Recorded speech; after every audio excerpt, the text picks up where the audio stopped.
Hello and welcome to Presenting, a podcast where we chat about various topics related to role playing games, typically Paizo products such as Pathfinder and Starfinder, but also others.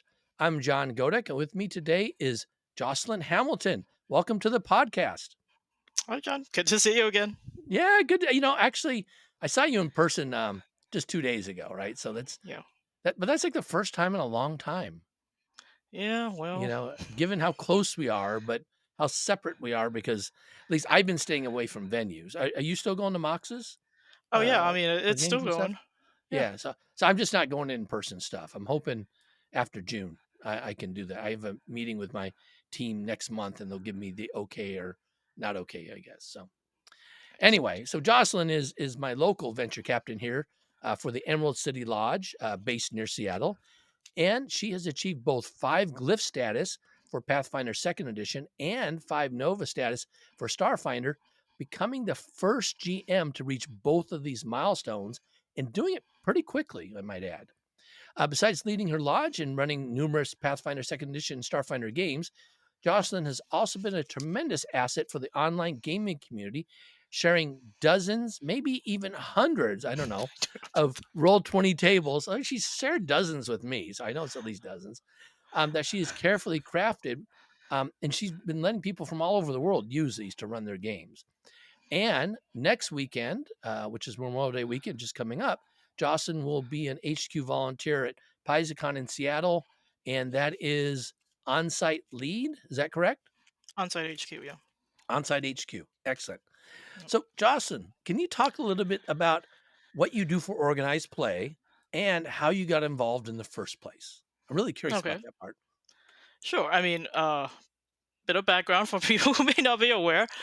Venture officers in general run games or make sure games are run in their assigned venues. They report the games, they organize conventions, they build up the player and GM convention population, and they might enforce the rules of roleplay and the code of conduct where necessary. Some VOs also serve on a task force, which might be in charge of a certain document or a process That's in right. Yeah. Orgplay. A venture captain oversees, at least for local lodges, a area. Could be a city or a metropolitan area. The Emerald City Lodge is the sort of Seattle adjacent area, including Northwest Washington. And they're responsible for the overall health and effectiveness of that lodge and for growing the player base where practical. So that's basically what I do. It's no different from any other venture officer. I just have more people that I yell at. Have to be responsible for and work Yes. with. More venues. I didn't realize it's 4 locations. That's the requirement to have a venture captain? Well, it depends, right? Okay. Like online, for example, there would not be 4 locations, right? There Yes. would be online, and Yeah. there are venture captains who have other responsibilities that are not Oh, attached to right. a lodge. Right, right. Excellent. And how did you get started in organized play in the first place? So I had been looking around for a bit, trying to get into tabletop RPGs after a very, very long time away. And I eventually, after much effort, figured out where the local games are around here. This was in 2019 summer, just after PF2 had been released. Mhm. And so after finding out where the games were, I played my first game of any Paizo system, really. It was PF2 on August 31st. Then, as you know, I also started playing Starfinder, and you Yes. were my first Starfinder GM. Nice. Uh, and after about like a month of playing here and there in a couple of locations, both systems, I decided I should start GMing. So I did. And there wasn't a huge need at that point for more Starfinder GMs because there were like 6 or 7 in that room where we Right, played right, right. Starfinder, right? But there were really relatively few PF2 GMs. So I started there. I GM'd my first game on October 4th. It's just a little over a month after I started playing. And then later on, I managed to get a few Starfinder games into. I had to like elbow my way, through the the crowd of other Yeah, Starfinder GMs. yeah. So that's how I got started. Now, you've achieved both 5 Glyph and 5 Nova status in less than 3 years. So, where have most of those games come from? Is it online because of the pandemic? Absolutely, yes. When the pandemic hit and all our venues closed, I moved my games online. You did too. A couple of other Yeah. GMs did as well, and obviously the pandemic was very bad. It made things a lot worse for people, but it was very good for me from our play point of view, right? Running games online was came very easily to me, and I still feel that there are many advantages compared to in person. So the number of games I could run online in the same period of time was a lot larger than I could do in person. Not Hmm. just Hmm. in terms of audience, but also practically, like physically, the toll when running in person is Right. much higher for me. Yeah, I agree. I agree 100% with that. So you ran for our local lodges and online, and I know a bunch of conventions. Did you were you a regular GM for other outside lodges as well? I mean, that still seems like a lot of games. You're talking, between the two, 300 plus games in less than 3 years. So that's a game a week every week for 3 years on average. Well, I mean, there were a lot of times I was running 3, 4 games a week. Okay. Yeah. And So. 2 or 3 of them would be for our lodge. There'd be a Starfinder game. There'd be a PF2 game. There Hmm. might be a module or something. And I would occasionally run. I mean, I still do it for other lodges if there's an Hmm. opportunity. I Hmm. like to see what other people are doing. Yeah, no, I think I've learned a lot. I've met a lot of cool people from other lodges because of Yep. online.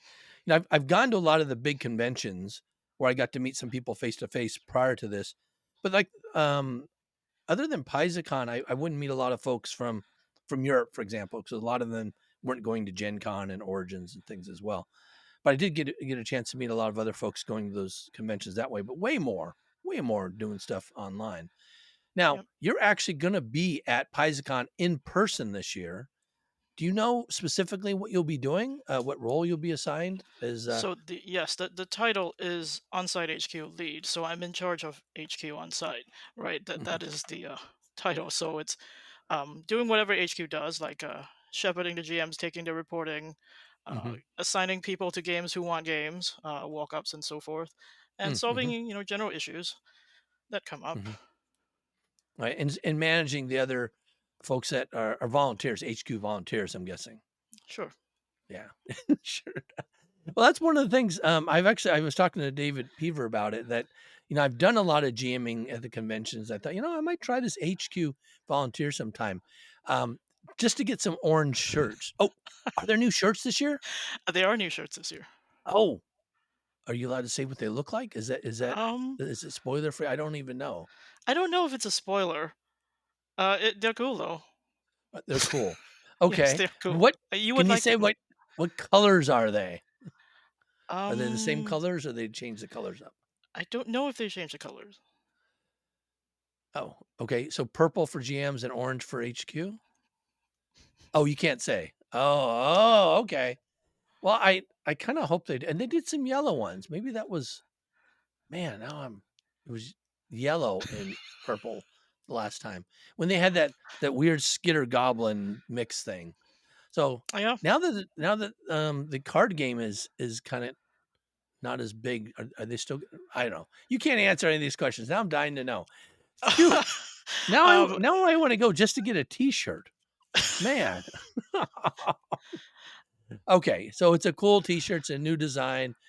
I presume that Alex or somebody will probably unveil that right before or yes, yeah, at the absolutely. start. Okay, all right, yeah, we don't want to get in trouble for taking any thunder there.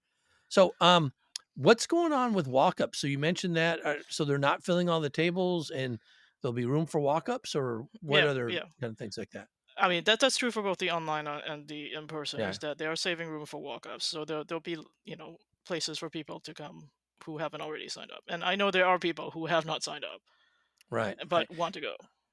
Yeah, I actually, I got an email, so I had tickets for the in Right. person game, and I waited to the last minute just to see if I could get clearance to go, and Mm, I didn't, so I had to turn them back. So there's at least another pair because I had a pair of them, right? There's at least another pair of tickets that when if people want to buy some. And Alex, I saw Alex posted on the blog lately that there are a handful available. So if people want to get some. But are there any other last minute insights you have for people interested in coming? I know there's not going to be as many people in attendance, but right. what other changes are going to be going on compared to other online or I'm sorry, in person PaizoCons? I think in general it will be more or less the same as any other in-person con in terms of procedures and things like that. There's COVID Hmm. protocols and all that. And Right. you're right, it's going to be a lot smaller than pre-pandemic PaizoCon for reasons I'm sure we don't need to go into. Yeah. So it'll be obviously different. Yeah. I will say that even though we're sort of coming into a better stage of the pandemic, if I might say that, and we're not being limited so much in person as we used to be, it's still kind of a Hmm. burden, all right? And not just in the sense of like the physical measures and the sanitizing and all that, but Hmm. I think it's done a lot of damage to the way we relate to each other, and that damage is Hmm. still there. Hmm. So Hmm. if PaizoCon is a low key, it's kind of a chill kind of environment. Yeah. It's not like packed full of people. Like, so I think it's a good place to try and get back into the groove again and to like heal that Hmm. damage. Hmm. Yeah, I actually think it's now with the con. I know a handful of my friends from across the country are going there. It's like I think it's a great time just to connect with people again. I think the gaming is great and the panels are and all are going to be great. But I think just to see people in person again, I think Yeah, that is probably the biggest thing I'm actually going to miss about that. And I thought about maybe going to the gathering that locally we're having at Mox's, but the table I have scheduled for that afternoon is completely full. So, right. uh, Yeah, so unless something's going on after 8 o'clock on Monday, um, I don't yeah, know that won't be able to make it. right. And then I have to drive down from Camino because I'm running from Camino, and so that's a little bit of an extra haul there. That Yeah. was not good planning on my part. Um, but I'm excited to see them coming, and I'm actually a little hopeful that I might get clearance for in time for Gen Con, and maybe not to GM because I didn't sign up for that, but to maybe show up and be a walk-in and just see people. Just see people. That's kind of the big thing I'm interested in. Now with PaizoCon, I had talked to actually Ron Lundeen about it because I didn't know what Paizo was going to require.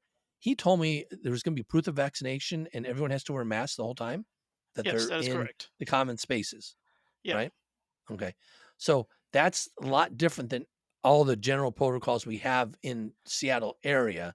So Yes. being Yes. quite a bit more strict. So people Hmm. need to be aware of that. Um, and I think that's important. A lot, although there's not as much press around it right now, we're at 100,000 new cases every day still in the country. That's what it's been the last couple of days. And when we first hit that early in the pandemic, that was a major issue. And now I think people are not really paying it as much attention to it. And I actually think that's an underreported number, given that this is like official reporting in hospitals and things. So we have a lot of unofficial, people testing and doing stuff and just staying home and not getting it reported. So I think having those protocols are important, and I hope people appreciate them and don't chafe at them while we're there. What's your sense on that? Having talked with people, do you think there's some people unhappy with the fact that there's the COVID protocols in place? I mean, there's always going to be some percentage of any population that will be unhappy at it. But if you're going, you already know this, right? It's Yeah, not going to be a surprise. yeah. All right, so that's been made pretty clear Yeah. to everyone that's attending. Well, I think that's good. I saw on the forums a little bit some people were disappointed at that Yep. and things, but I think that probably was a vocal minority.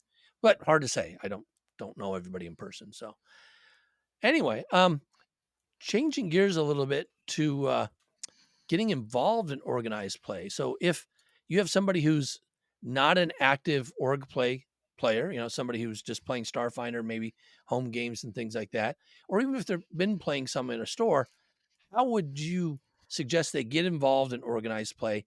And if they've been doing it for a while, how do you think they can go about becoming a venture officer if they're interested in that? Well, getting involved in organized play is very easy, right? We're pretty easy to find these days. So you just come on down. We'll get you started if you're not familiar, and you don't need to be afraid of anything. So getting it started in org play is very easy, and there's a low barrier. Once you are in org play, if you want to contribute to the community, I would say do it for the right reasons. Do it because you love the people that you are going to Mm, serve, and you see something you can be good at that you Mhm. will give people joy. Don't do it because you want to get the status, or this is not a paying gig, right? This is a Yes. volunteer thing, Yes. and it will take a lot of your time and be very inconvenient at certain points in your life. So only do it if you really want to do it for the people. And speaking of, this is also a gig that involves people. Some of those people will annoy you. You have to be okay with this. You have to put up with the annoying people or Well, you not only have to put up with the annoying people, but you uh, actually have to kind of like them in some way. You are serving these people. oh, see, that's why I didn't become a venture officer. There's some annoying people I don't wanna have to like, and you probably Well, I know mean, who. there's a line. There's a line. Oh, there is a benefit I'll say is if you're, especially on a tight budget, you do get all the scenarios for free.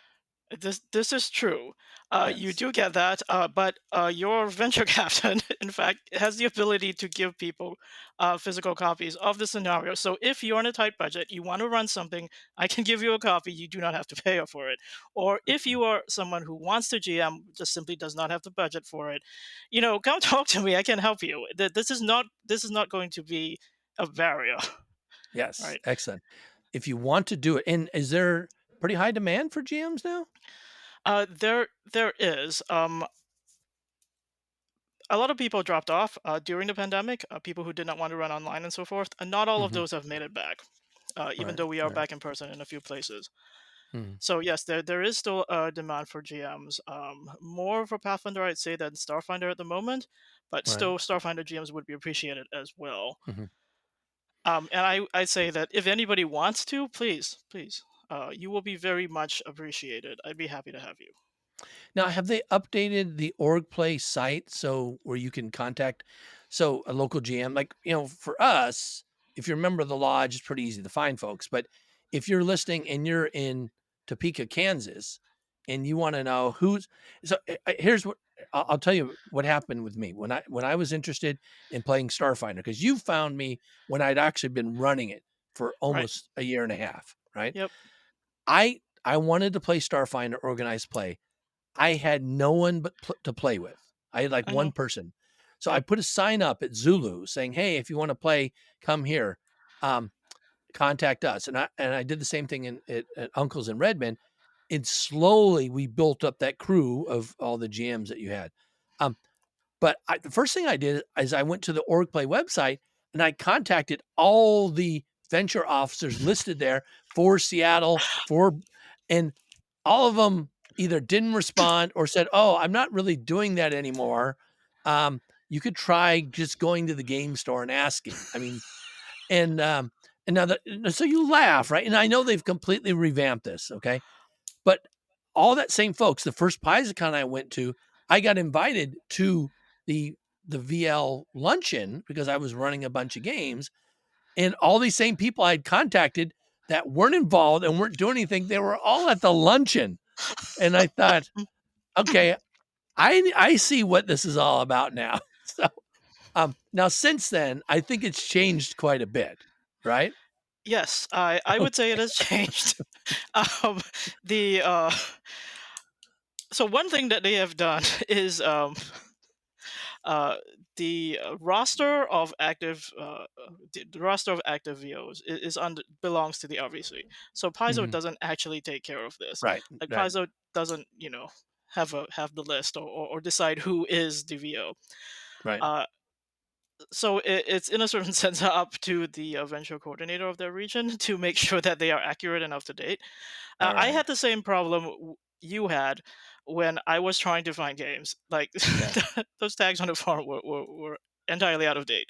Yes. Uh, Yes. so yes, and one thing that they've done to sort of reduce the inaccuracy of it is to not list venture captains in the Org Play documentation anymore, but Mm, only mhm, the regional coordinators, mhm. which makes it less inaccurate, but doesn't make it easier to find what you're It doesn't looking for. provide any more information. Right. Oh, well, we're fortunate that Adam is who has this really how do you pronounce his last name? Adam, L. Lutenheiser? Luthen, No. yeah, Yeah. yeah. So he has this really cool long last name. So he was he was our venture captain before and played. He's actually VL came to our lodge, became venture captain. Now he's the regional coordinator.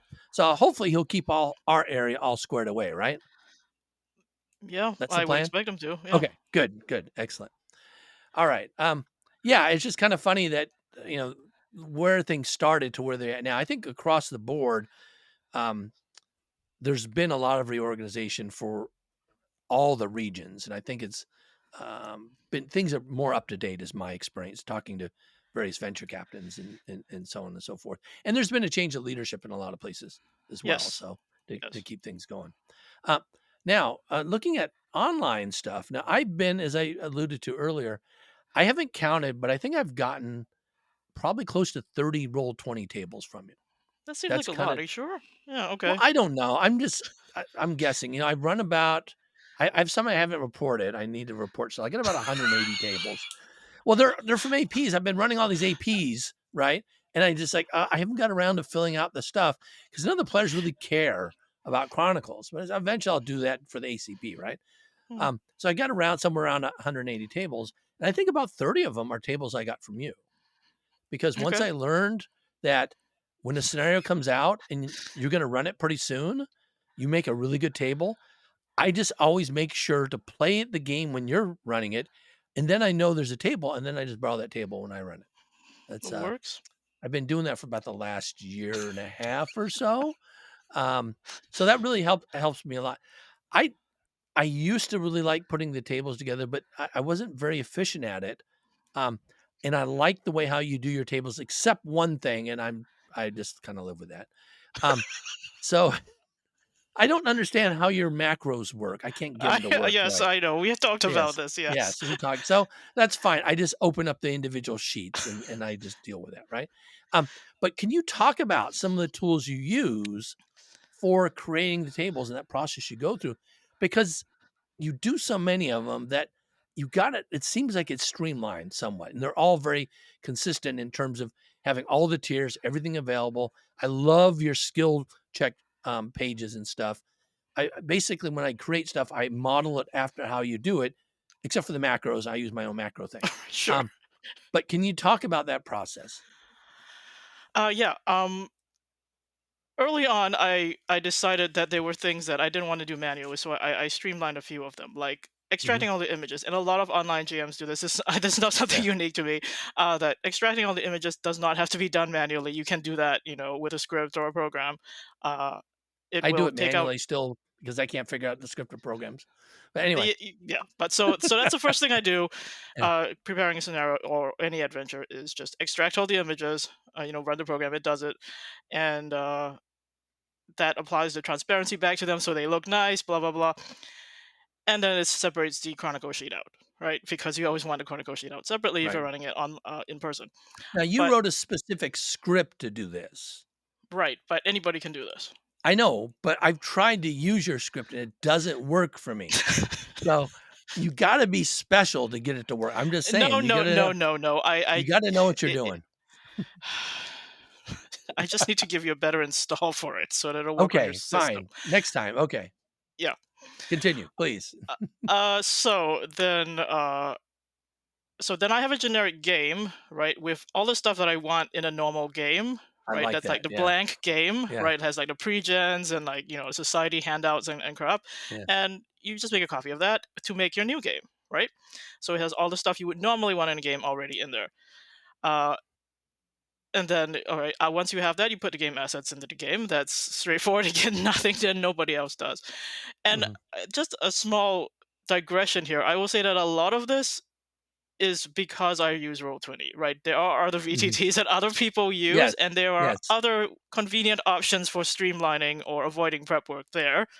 And I Mhm, have nothing against those VTTs. Uh, I just use Roll20 because it's slightly more convenient for me personally. mhm, mhm. Um, you mentioned the skill check sections, and that's like Yes. one of the things that I right at the beginning thought was really needed running online, right? Because my experience is that players don't like having to listen to things without something to look at.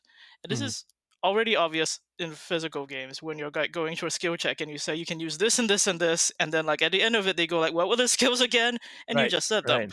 right? It's annoying enough in person. It's like worse online somehow.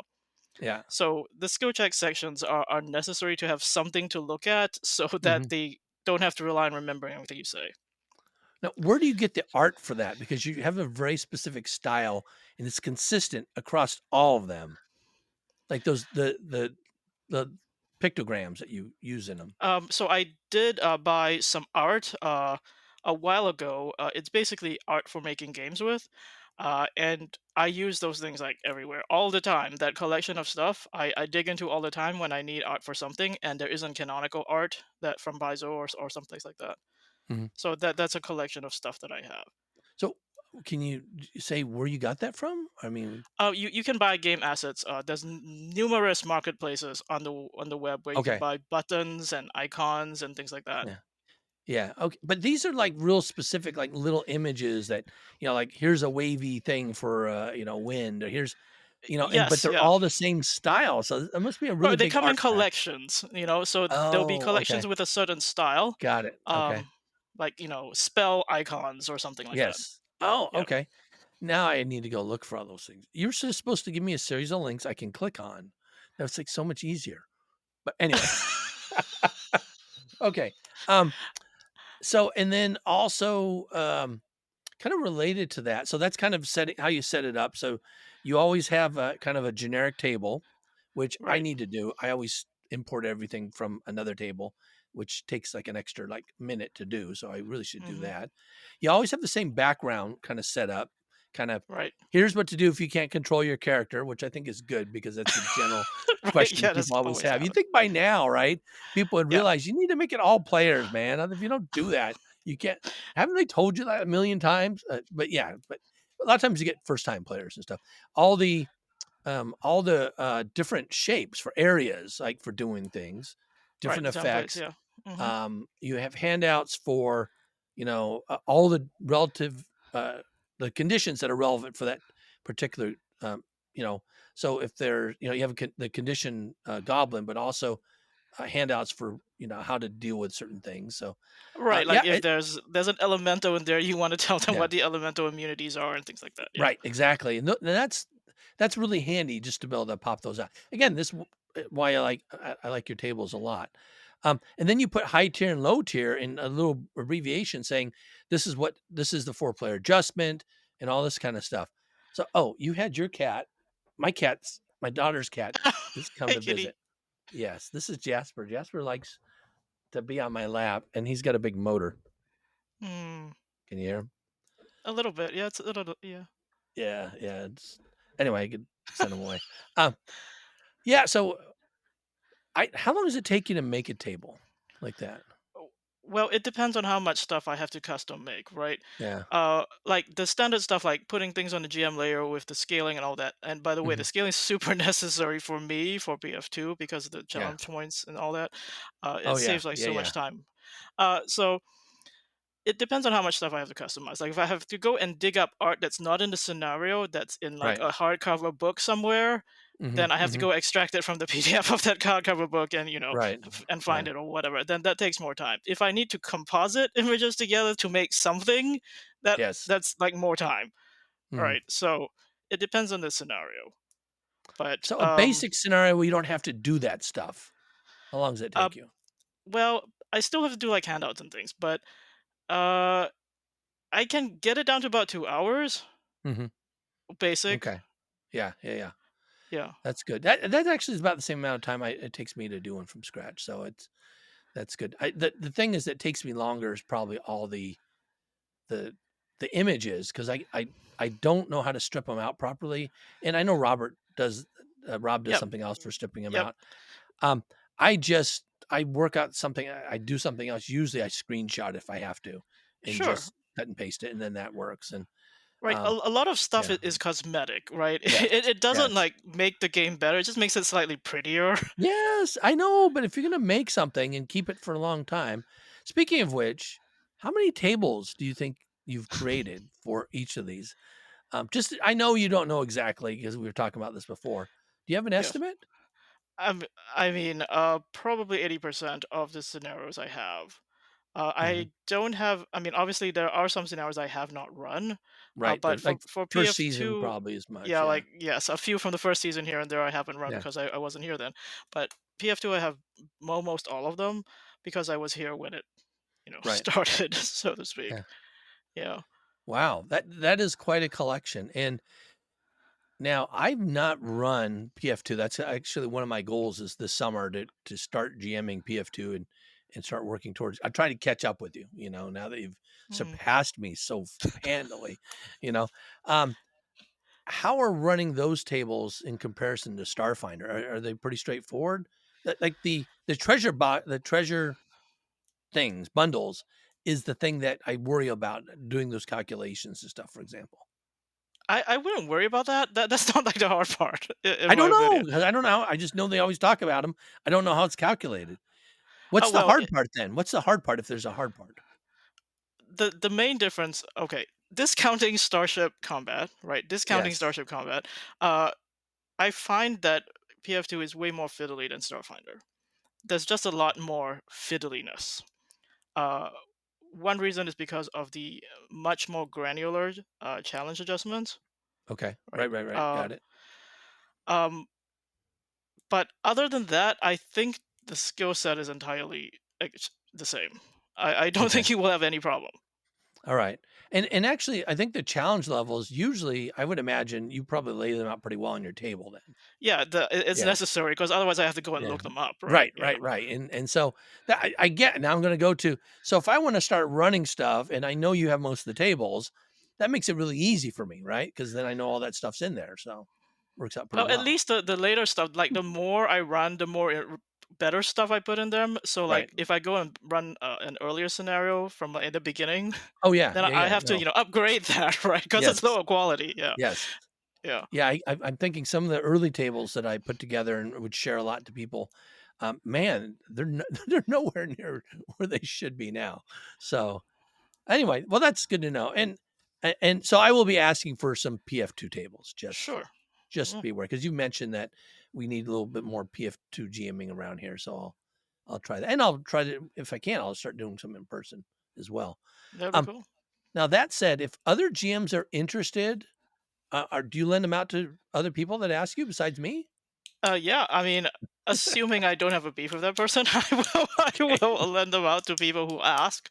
All I right. don't advertise them. I'm not in the business of that, but yeah, Yes. if No, they, I know, but if you're trying to facilitate, somebody trying to help them out, so they're yeah, okay to contact you on Discord or something to yeah.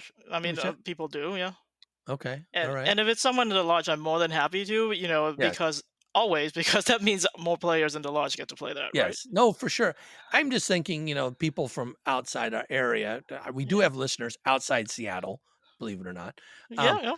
so, if they want to contact you via Discord, how might they reach you then? Do they just search your name? You'll probably show up Well, that way. I mean, if you know where our lodge Discord is, you can always Oh, find me there. come to our lodge. Yes, come to the Yeah. Emerald City Lodge and find us, and we'll give you a table. I like that. Or Yeah. you can just bug John Kodak. Yes, you can bug me, and then I'll bug. Okay, that works. I'm easy enough to find. Okay, fair enough. Fair enough. All right. So you you're kind of a newly appointed venture captain and being involved in with PaizoCon here now. What's next for you? What else is going on? Kind of game wise. Anything exciting? Well, after PaizoCon, I'm gonna start helping Robert get Zulus back in person. Um, Mhm, so sort of kickstart that effort there.